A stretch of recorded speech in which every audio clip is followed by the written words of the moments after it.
tell your colleagues it's over. And it's over because Trump doesn't want to carry a loser.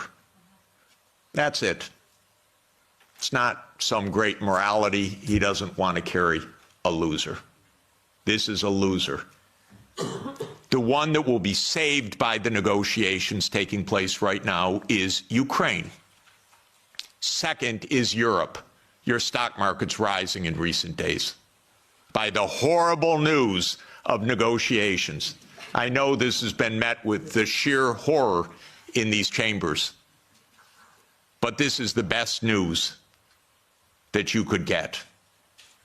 Now, I encouraged, they don't listen to me, but I tried to reach out to some of the European leaders. Most don't want to hear anything from me at all. But I said, don't go to Kiev. Go to Moscow.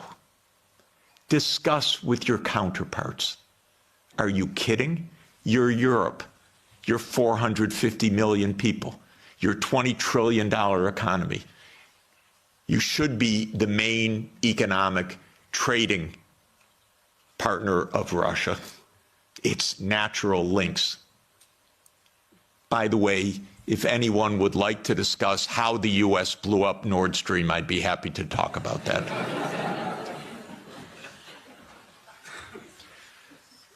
So the Trump administration is imperialist at heart.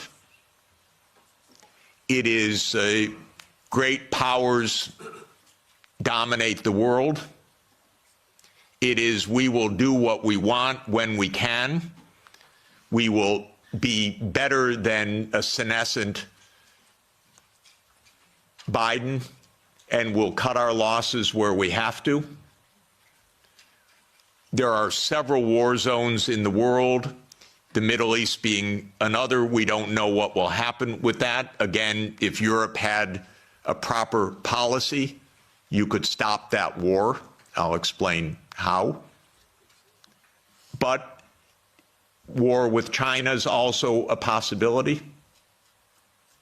So I'm not saying that we're at the new age of peace, but we are in a very different kind of politics right now, and Europe should have a foreign policy, and not just a foreign policy of Russophobia, a foreign policy that is a realistic foreign policy that understands Russia's situation, that understands Europe's situation, that understands what America is and what it stands for, that tries to avoid Europe being invaded by the United States, because it's not impossible that America will just land troops in Danish territory.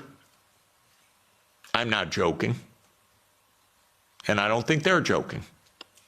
And Europe needs a foreign policy, a real one.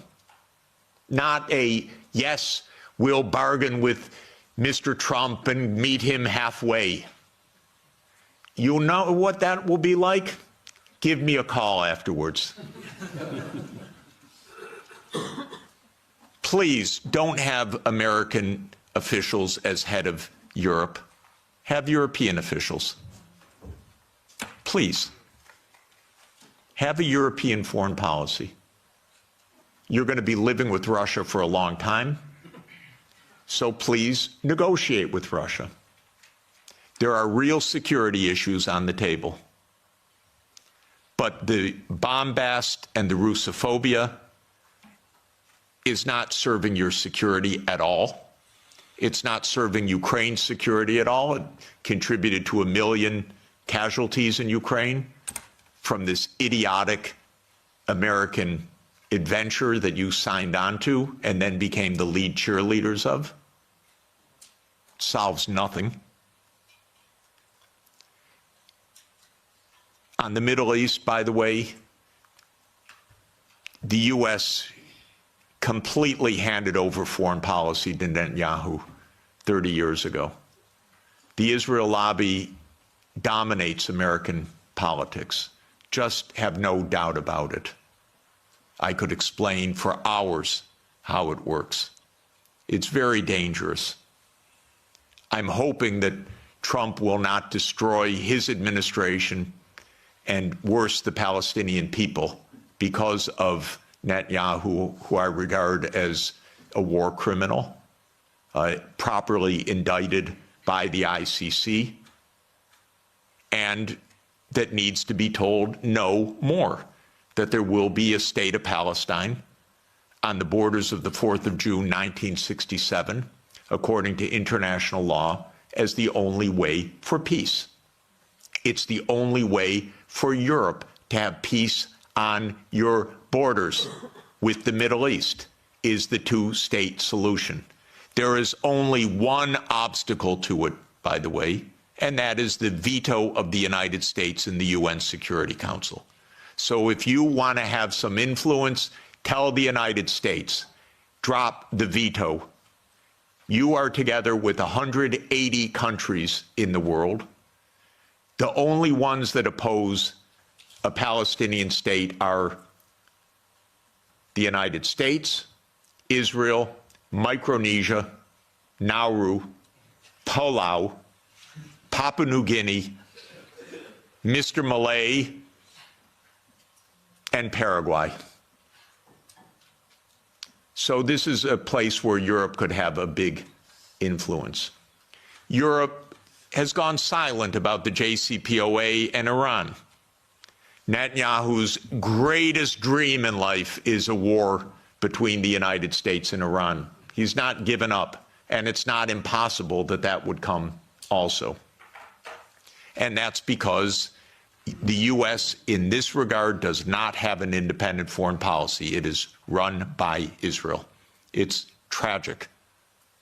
It's amazing, by the way. And it could end. Trump may say that he wants foreign policy back. Maybe.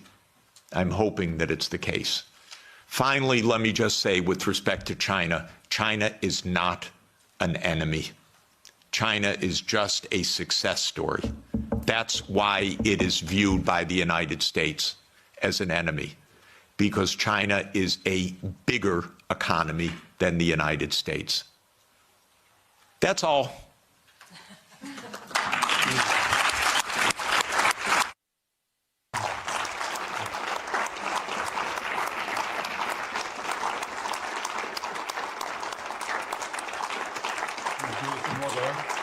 Thanks.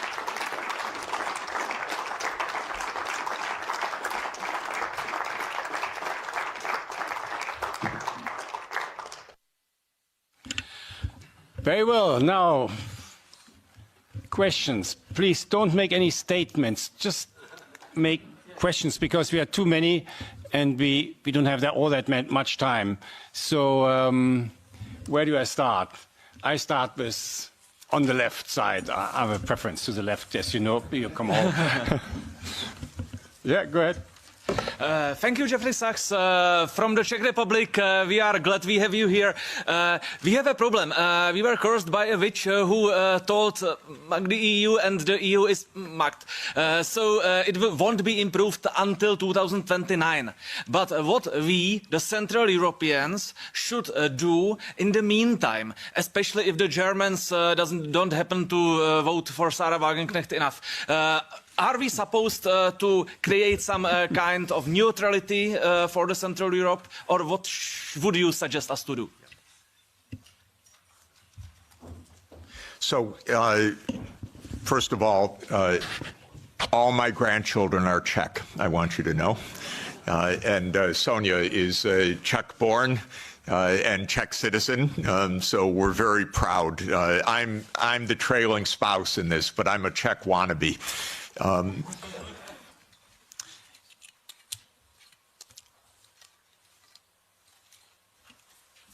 Europe needs to have a foreign policy that is a European foreign policy, and it needs to be a realist foreign policy. Realist is not hate. Realist is actually trying to understand both sides and to negotiate. There are two kinds of realists, defensive realists and offensive realists. My dear friend John Mearsheimer, who is the offensive realist, we're very close friends and I love him, but I believe more than he does, you talk to the other side and you find a way to make an understanding. And so basically, Russia is not going to invade Europe. This is the fundamental point. It may get up to the Dnieper River.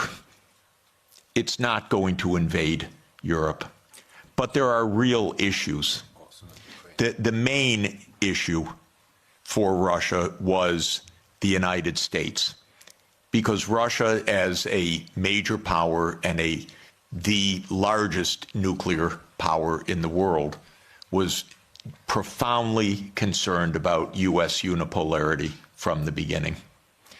Now that this is seemingly, possibly ending, Europe has to open negotiations directly with Russia as well, because the United States will quickly lose interest, and you're going to be living with Russia for the next thousands of years.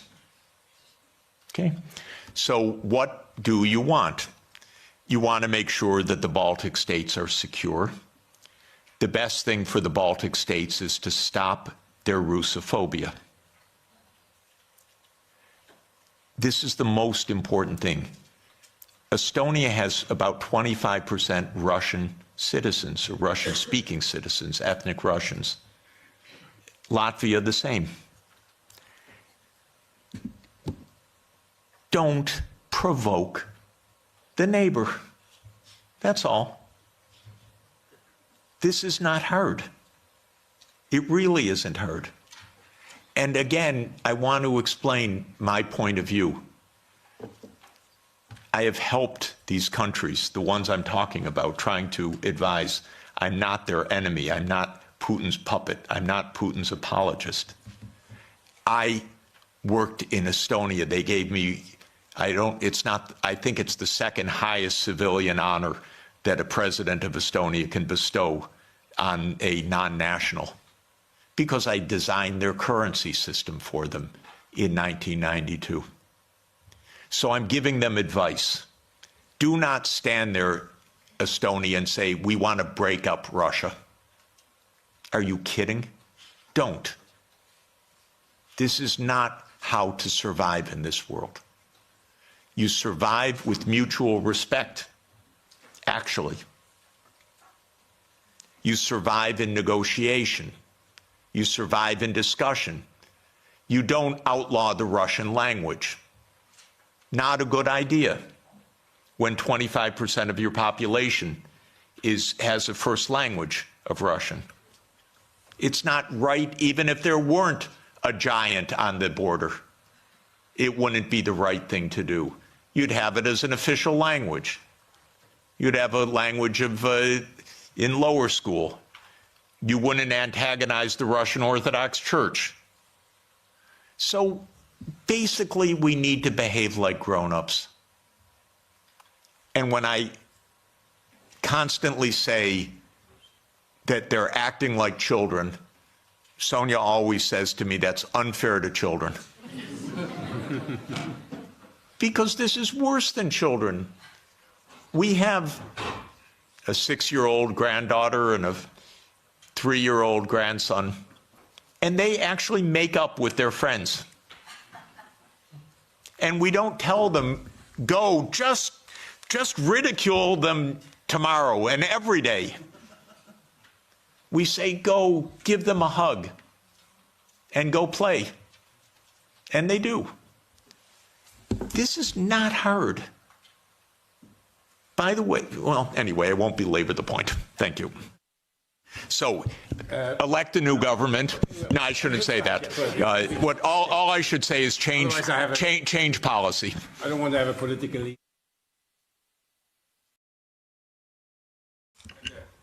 Does that work? Yeah. Hi, my name's Kira. I'm a reporter with the Brussels Times. Thank you for the fascinating talk, Jeffrey. I just wanted to ask you about Trump's statements about wanting NATO members to increase their spending by 5%.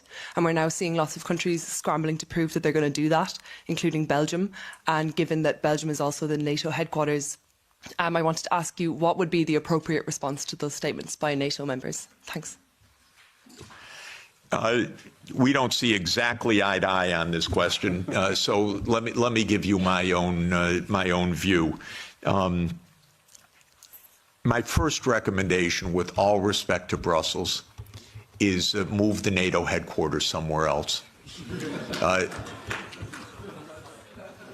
mean it seriously, because one of the worst parts of European policy right now is a complete confusion of Europe and NATO.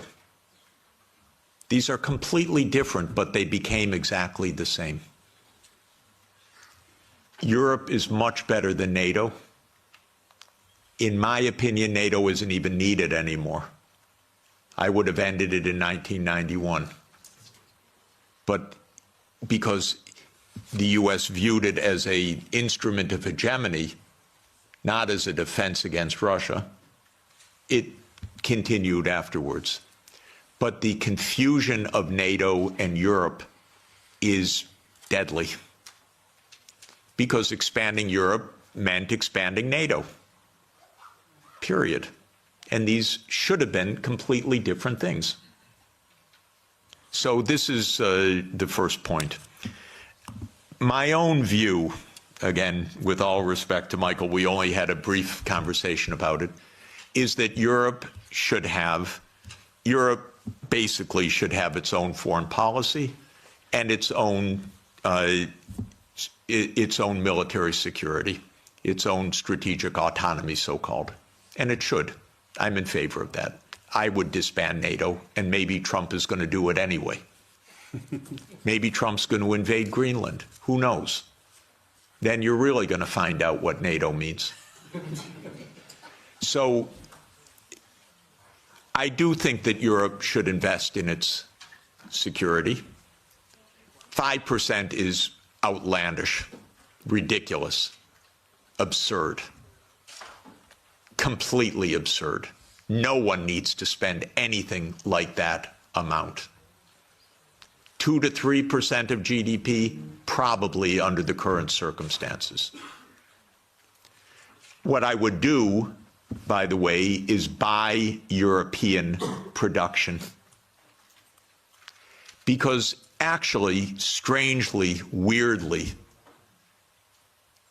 unfortunately in this world, and it's a truism, but it's unfortunate, so I'm not championing it, a lot of technological innovation spins off from the military sector because governments invest in the military sector. So Trump is an arms salesman. You understand that. He's selling American arms. He is selling American technology. Vance told you a few days ago, don't even think about having your own AI technology. So please understand that this increase of spending is for the United States, not for you. And in this sense, I'm completely against that approach. But I would not be against an approach of Europe spending 2 to 3% of GDP for a unified European security structure and invested in Europe and European technology, and not having the United States dictate the use of European technology. It's so interesting. It's the Netherlands that produces the only machines of advanced semiconductors, extreme ultraviolet lithography. It's ASML. But America determines every policy of ASML. The Netherlands doesn't even have a footnote. I wouldn't do that if I were you. Hand over all security to the United States. I wouldn't do it. I would have your own security framework.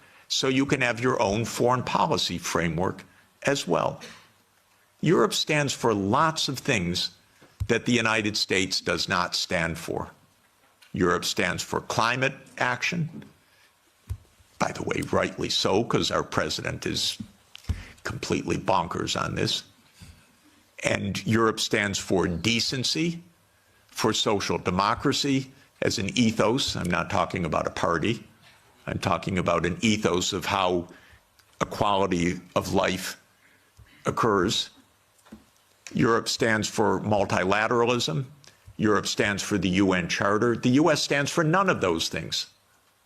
You know that our Secretary of State, Marco Rubio, canceled his trip to South Africa because on the agenda was equality and sustainability.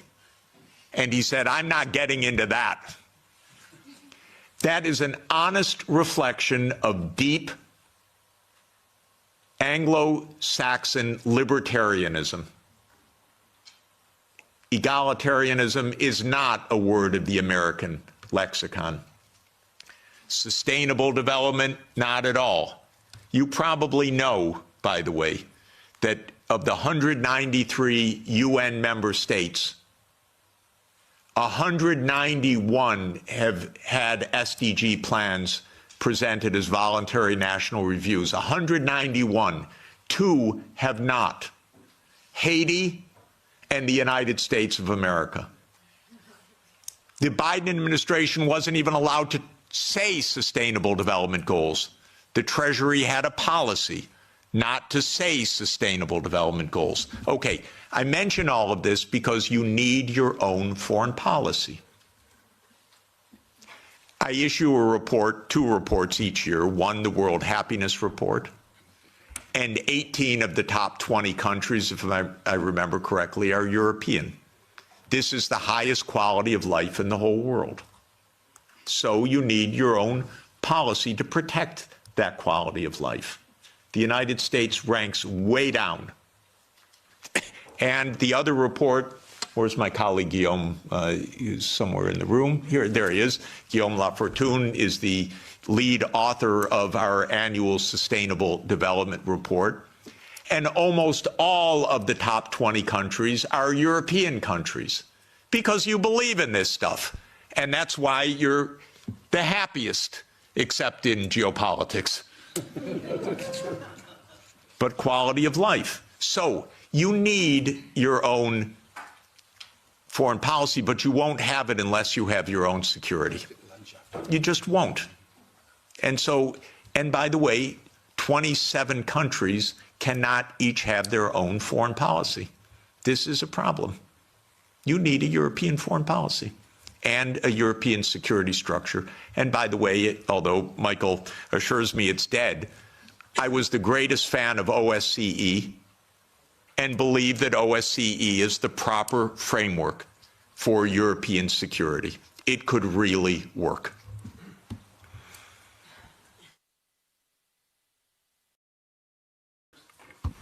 Thank you very much. Yeah, okay. Thank you, Professor. I'm from Slovakia, and my Prime Minister, Robert Fico, was almost shot dead because the opinions you had the similar with him. Yes, we are, as a Slovakia, Slovak government, of the few countries in the European Union, we are talking to Russians. 2 months ago, I was talking with Mr. Medvedev. In 2 weeks, I will be talking in Duma with Mr. Slutsky, who is the chairman of the Russian Foreign Affairs Committee in Moscow. Maybe my question is, what would be your message to Russians in this moment? Because as I heard, they are on the victorious wave. They have no reason not to conquer the Donbass because that's their war aim. And what can Trump can offer to them to stop the war immediately? What would be the message for Russians from your side? Thank you very much. Lots of important things are now on offer and on the table, and I believe that the war will end quickly because of this, and this will be at least one blessing in a very difficult time.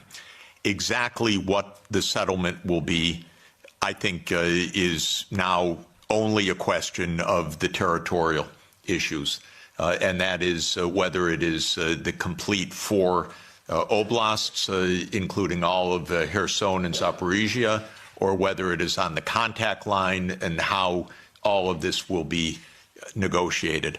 I'm not in the room of the negotiations, so I can't really say more, but the basis will be there will be territorial concessions, there will be neutrality, there will be security guarantees for Ukraine, for all parties. There will be, at least with the U.S., an end of the economic sanctions. But what counts, of course, is Europe and Russia. I think that there are, and maybe there will be a restoration of nuclear arms negotiations, which would be extraordinarily positive. I think that there are tremendously important issues for Europe to negotiate directly with Russia. And so I would urge President Costa and the leadership of Europe to open direct discussions with President Putin, because European security is on the table. I know the Russian leaders, many of them quite well. They are good negotiators, and you should negotiate with them, and you should negotiate well with them. I would ask them some questions.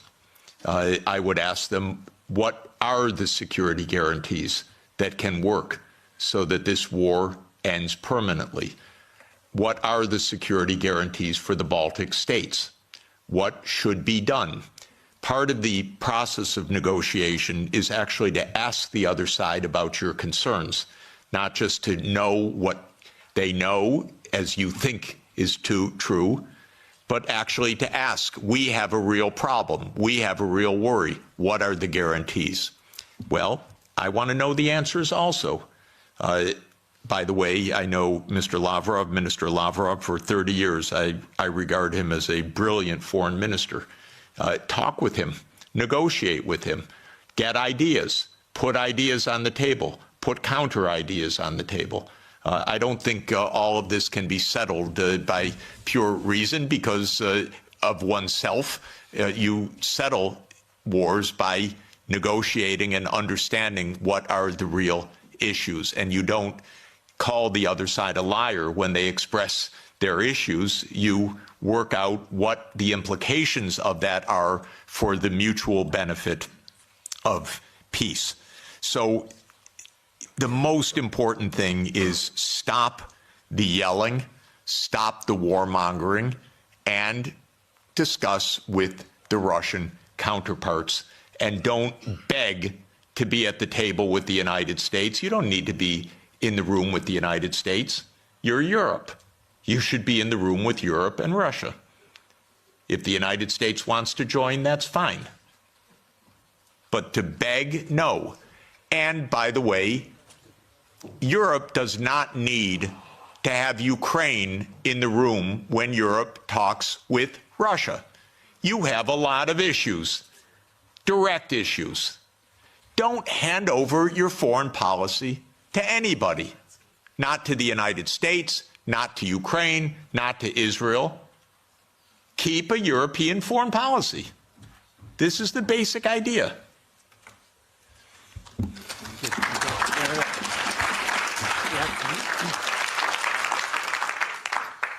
Hans Neuhoff from the Sovereignists political group in this parliament, Alternative for Germany as political party. First of all, let me thank you, Mr. Sachs, for being here and sharing your ideas with us, and be assured that many of your ideas and of your colleague John Mersheimer have well been received by political groups here and have been integrated into our agenda. I widely share your views. Yet there's one question regarding the historical account that you gave, where I would like to go in some detail. And this concerns the beginning of NATO expansion. You reported from the website What Gorbachev Heard, that there are many quotations from Genscher, for example, that NATO will not move 1 inch eastwards. Now, the 2+4 treaty has been signed in September 1990, right, in Moscow. So at that point in time, the Warsaw Pact still existed. And countries like Poland, Hungary, and Czechia were not part of the negotiations for the 2 and 4 treaty. So the Warsaw Pact actually dissolved in July 1991, and the Soviet Union dissolved in December 1991. So nobody who was present in the negotiations could speak for Poland, could speak for Hungary, could speak for Slovakia, that they would not try to become member of NATO once the overall situation has changed. So the counter-argument, which we have to counter, is that it was on the will of these countries, of Poland, of Hungary, of Slovakia, that they wanted to join NATO because of the very history they had with the Soviet Union. And of course, Russia was still perceived in a way as a follower of the Soviet Union. So how do you counter that argument?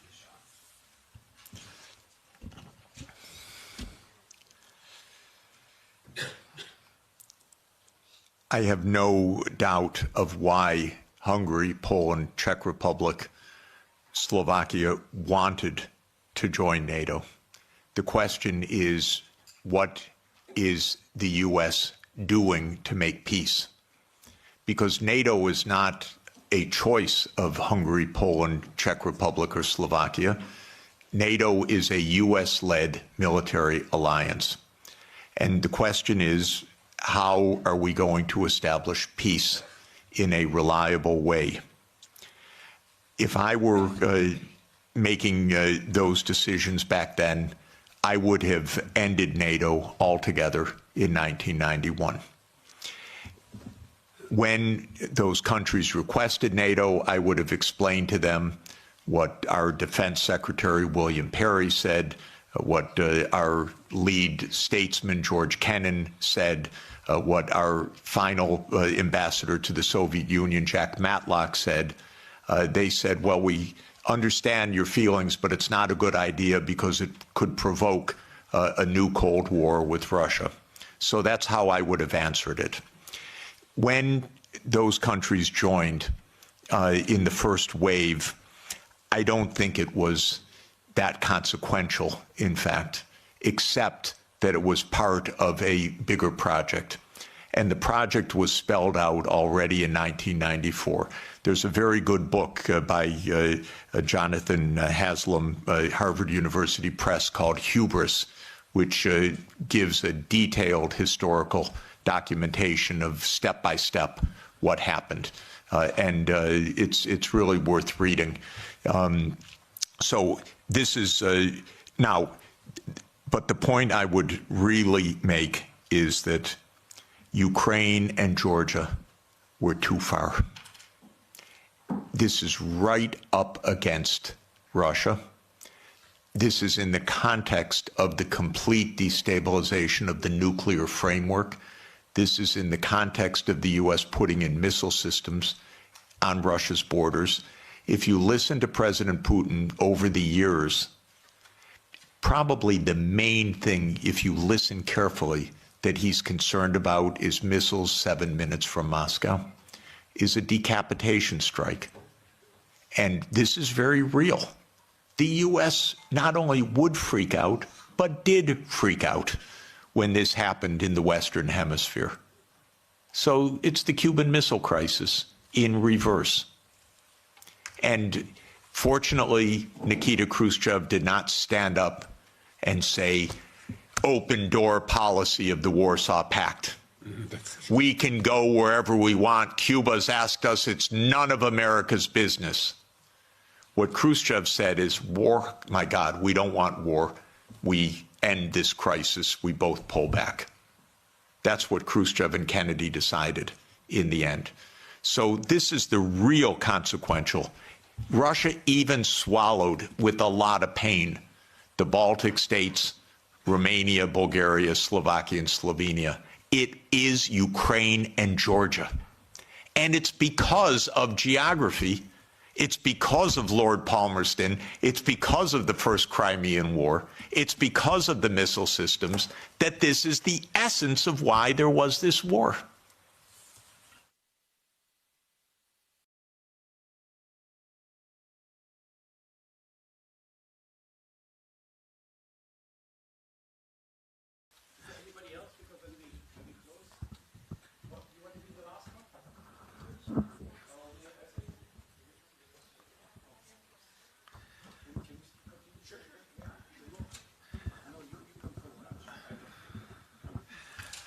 Thank you very much, Professor Sachs, for coming.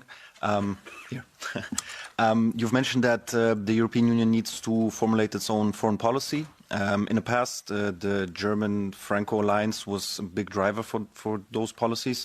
Now, with the Ukraine war, arguably that received a crack. Do you think that in the future, when the European Union is going to formulate its new foreign policy, that they are going to be again on the front seat, or should it be other countries or other blocs trying to make that change? Thank you very much. Oh, it's hard. It's hard because,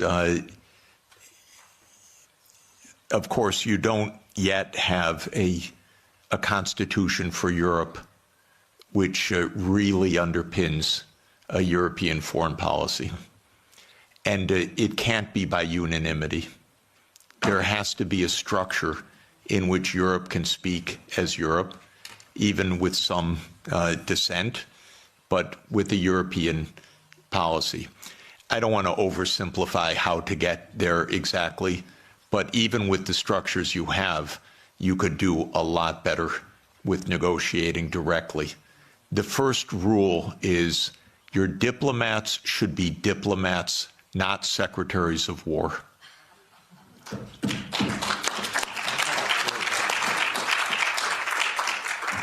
Honestly, that would go halfway, at least, to where you want to go. A diplomat is a very special kind of talent.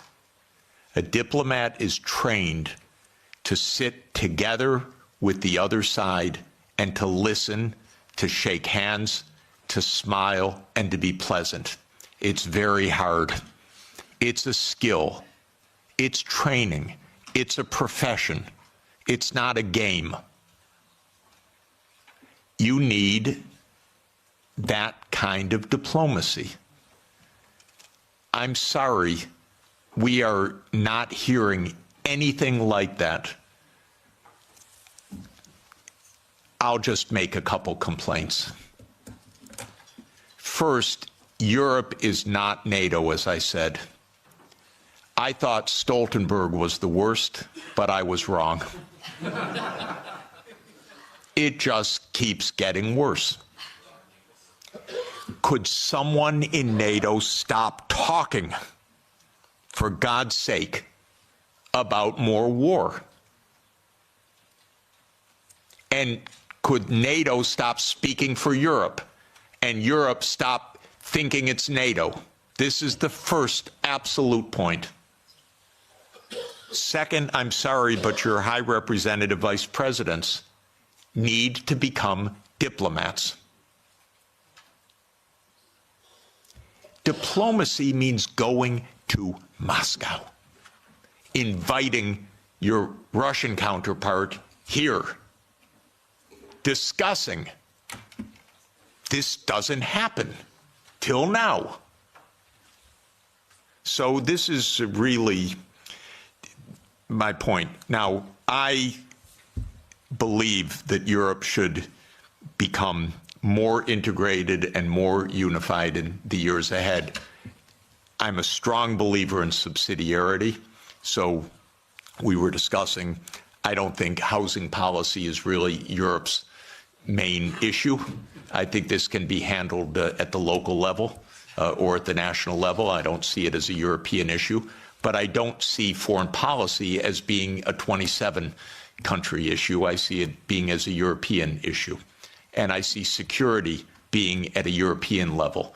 So I think things need to be readjusted, but I'd like to see more Europe for truly European issues and maybe less Europe for things that are properly subsidiary to Europe at the national and the local level. And I hope that such an evolution can take place. You know, when the world talks about great powers right now, they talk about US, Russia, China. I include India. And I really want to include Europe. And I really want to include Africa as an African Union. And I want that to happen. But you'll notice on the list, Europe doesn't show up right now. And this is because there is no European foreign policy. Okay.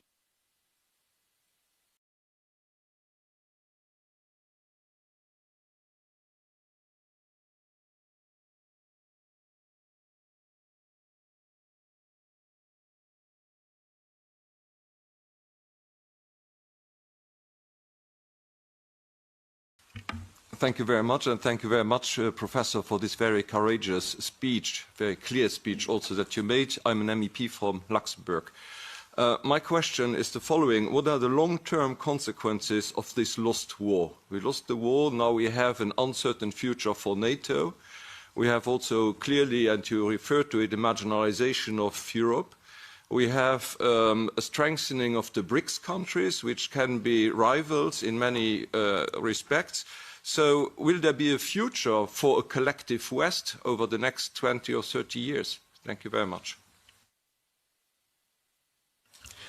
I don't believe there is a collective West. I believe that there is a United States and Europe that are in some areas in parallel interests and in many areas not in parallel interest. I want Europe to lead sustainable development, climate transformation, global decency.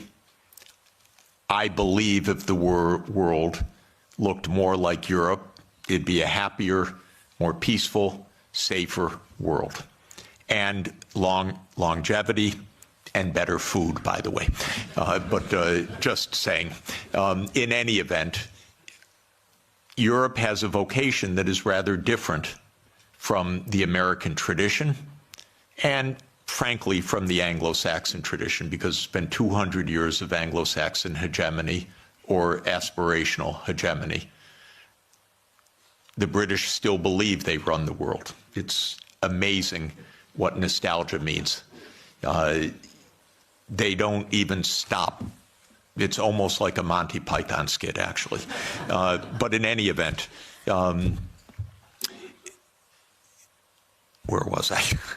I'm thinking of Monty Python when the knight gets all his limbs cut off and says, "Everything's fine, I'm victorious." That's Britain, unfortunately, and so it's really terrible. So no, I don't believe in the collective West. I don't believe in the global South. I don't believe in all these geographies don't even make sense because I'm actually, I look at maps a lot and the global South is mostly in the north and the West is not even west. And so I don't even understand what this is about. I do believe that we could be in a true age of abundance if we got our heads on straight. We're in the biggest technological advance in human history. It's truly amazing what can be done right now. I marvel at the fact that somebody who knows no chemistry won the Nobel Peace Prize for chemistry because he's very good at deep neural networks, a genius, Demis Hassabis.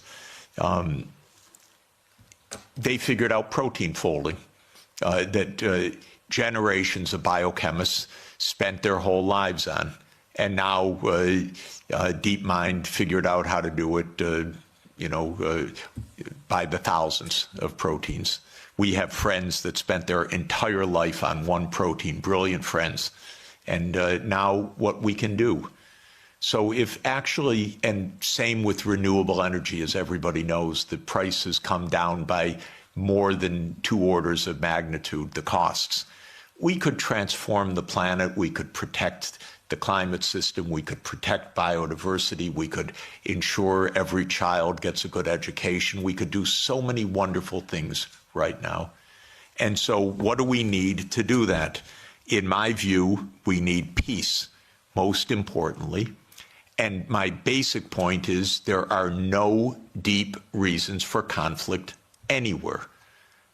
As every conflict I study is just a mistake. It's not, we are not struggling for Lebensraum. That idea that came from Malthus and that became a Nazi idea was always a wrong idea. It was a mistake, a fundamental intellectual mistake. An intellectual mistake, by the way, because leading scientists adopted the idea that we had race wars, we had national wars, we had wars of survival because we don't have enough on the planet. As an economist, I can tell you, we have plenty on the planet for everybody's development. Plenty. We're not in a conflict with China. We're not in a conflict with Russia. If we calm down, if you ask about the long term is very good, thank you. The long term, if we don't blow ourselves up, is very good. And so this is what we should aim for, a positive shared vision under international law. Because of our technology, things operate at a regional scale now. It used to be, it was villages, then it was small areas, then it was unification of countries. Now it's regional. That's not just because regions are wonderful, it's because the underlying technological realities say Europe should be an integrated area by transport, by fast rail, by digital, and so there's Europe. The politics follows the technological realities to a very important extent. We're in a world of regions now. So Europe should be Europe with subsidiarity. Don't lose all of the wonderful, wonderful national and local elements. But Europe should be Europe. So the good side is, I want Europe to have diplomacy, for example, with ASEAN. I spend a lot of time with the ASEAN countries. If the EU Green Deal, wonderful idea. I said many years ago, okay, to the ASEAN leaders, make an ASEAN Green Deal, and then talk with the Europeans so that you have this wonderful relationship, trade, investment, technology. So last year they announced an ASEAN Green Deal. What did Europe do about it? Nothing. It said, sorry, we're in the Ukraine war, thank you. No interest. So this is my point. The prospects are very positive if we construct the peace.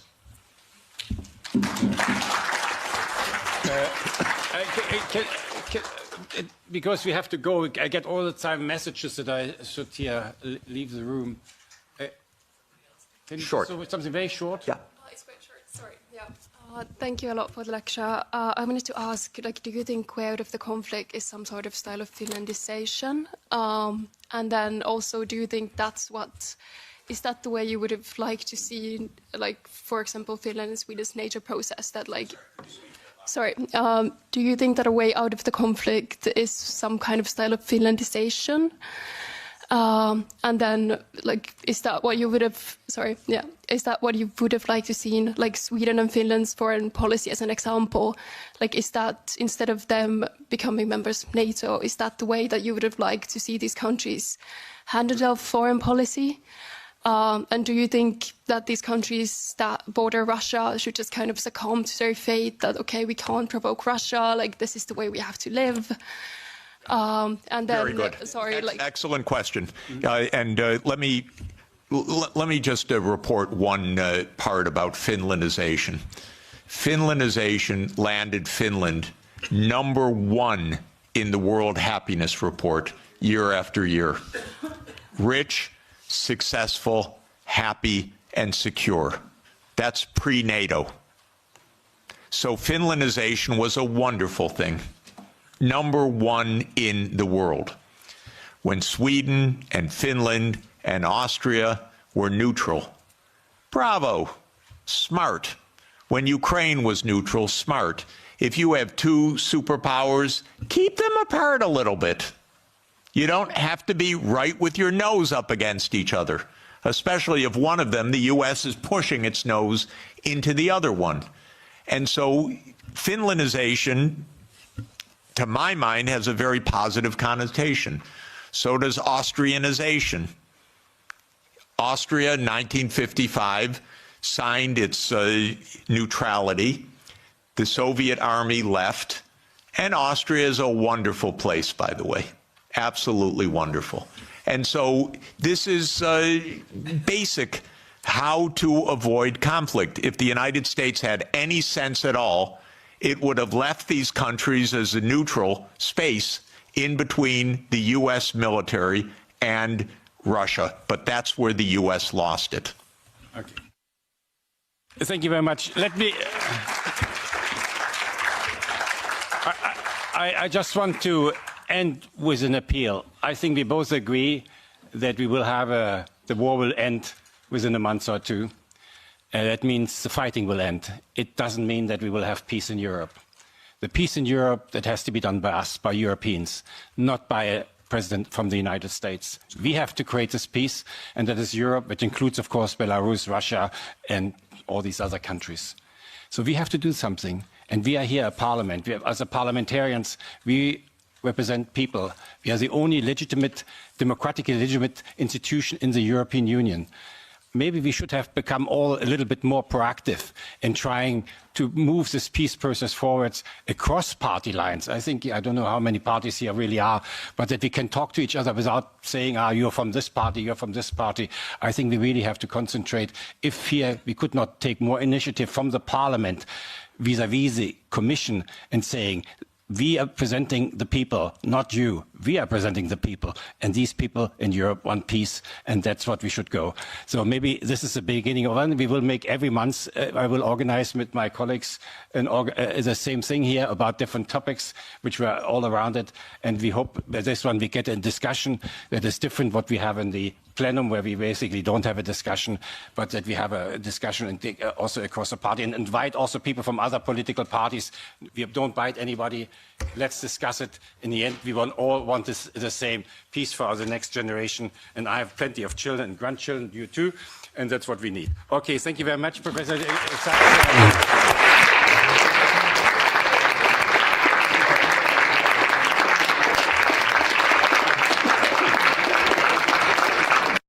First of all, I would like to thank you all for coming here. We didn't expect actually that so many people come. We're very pleased about this. And of course, above all, I want to welcome Professor Jeffrey Sachs and his wife, Sonia. Sonia?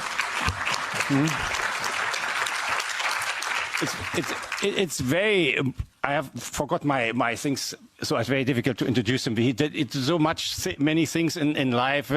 You know, he's of course the advisor to three secretary generals now.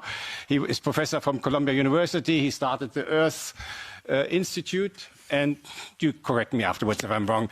And now you're director of the Center for Sustainable Development Solutions. All these things, Sonia. I forgot most of it. There's much more. But I want to say something more personally, because I know Jeff for some time. You know, and I know, of course, the international field more than this parliament. I've never met any person who is so well connected internationally than Jeff. So well connected, both in the religious areas, he went to the Vatican, but also in the political areas. Jeff can go anywhere in the world and they will know him, whether it's the Middle East, whether it's in China, whether it's in Moscow, hopefully very soon also again in Kiev, and whether it's in Africa or Latin America. And he has a very long experience. I would say the people he knows are alive or dead, because he does this type of job since a very long time. What I think is also, at least from my point of view, so special about Jeff is that he's always remained an advisor. He has never tried to enter any political field, to align with any political party. So he has remained independent, and that, of course, adds to his credibility. And I think that's also the reason, at least for me, and maybe many of you will agree, that he has become a spokesman in economics, sustainable development, environment, and of course in politics. And today, Jeff is probably the person in the world to speak up for peace, everywhere for peace, which is all these things combined. And therefore, I'm very happy that you're here, and very proud also that you followed my our invitations. And he will talk about the geopolitics of peace. Now, Jeff is coming now to the Parliament when we are, the European Union is in turmoil for whatever, I don't want to value this, but I think we have now the Ukraine war. It's an American initiative. Europe will not sit on the table, although this is a war on European soil. And so we are in a very difficult situation. I think we don't know in what directions to go. I'm here since 6 months in this parliament, and for somebody who worked for the UN, I was actually quite shocked to learn that this parliament speaks only about war, and that you can, with force, create solutions. In the UN, we always spoke differently in all the countries. And when I say here things which I say actually in all the war countries I've been to, and I've been 34 years in war countries, I'm booed for these things. But I think we have now to rethink what we want to do. And I hope the European Union will also come, because I'm pro-European Union, will come to realize that we have also to see how we seek peace and how we manage peace and how we create, again, a peaceful Europe. And Jeff might give us, for these things, some insight. Thank you very much. Great.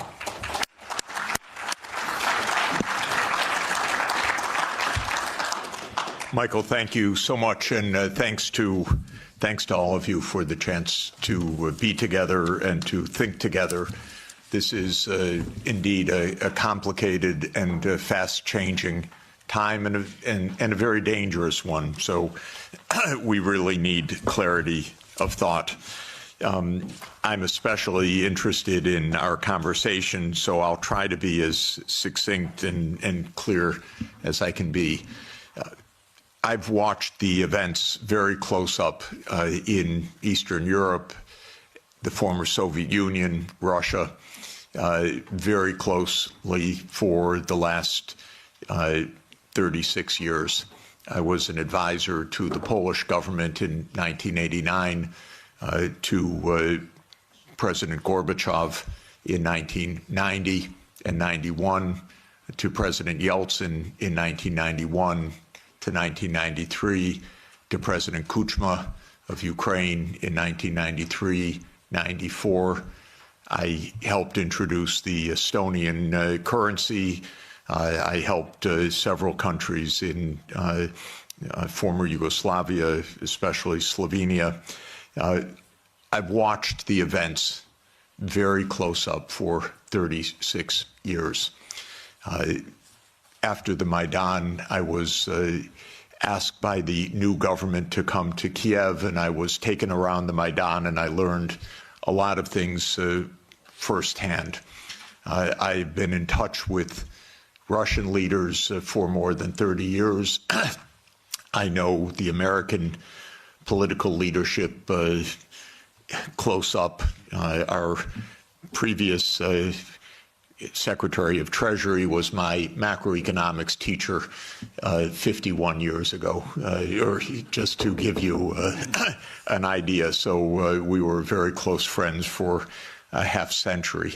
I know all of these people. I just want to say this because what I want to explain in my point of view is not secondhand, it's not ideology, it's what I've seen with my own eyes and experienced during this period.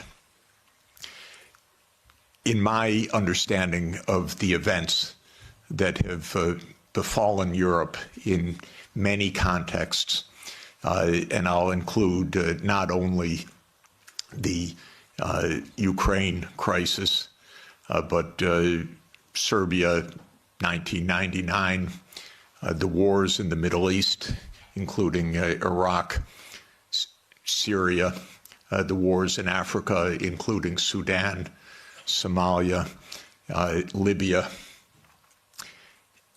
these are to a very significant extent that would surprise you, perhaps, and would be denounced about what I'm about to say. These are wars that the United States led and caused. And this has been true for more than 40 years now. What happened, more than 30 years, I should say, to be more precise. The United States came to the view, especially in 1990, 91, and then with the end of the Soviet Union, that the U.S. now ran the world, and that the U.S. did not have to heed anybody's views, red lines, concerns, security viewpoints, or any international obligations, or any UN framework. I'm sorry to put it so plainly, but I do want you to understand. I tried very hard in 1991 to get help for Gorbachev, who I think was the greatest statesman of our modern time. I recently read the archived memo of the National Security Council discussion of my proposal, how they completely dismissed it and laughed it off the table when I said that the United States should help the Soviet Union in financial stabilization and in making its reforms. And the memo documents, including some of my former colleagues at Harvard in particular, saying we will do the minimum that we will do to prevent disaster, but the minimum. It's not our job to help. Quite the contrary, it's not our interest to help. When the Soviet Union ended in 1991, the view became even more exaggerated. And I can name chapter and verse, but the view was we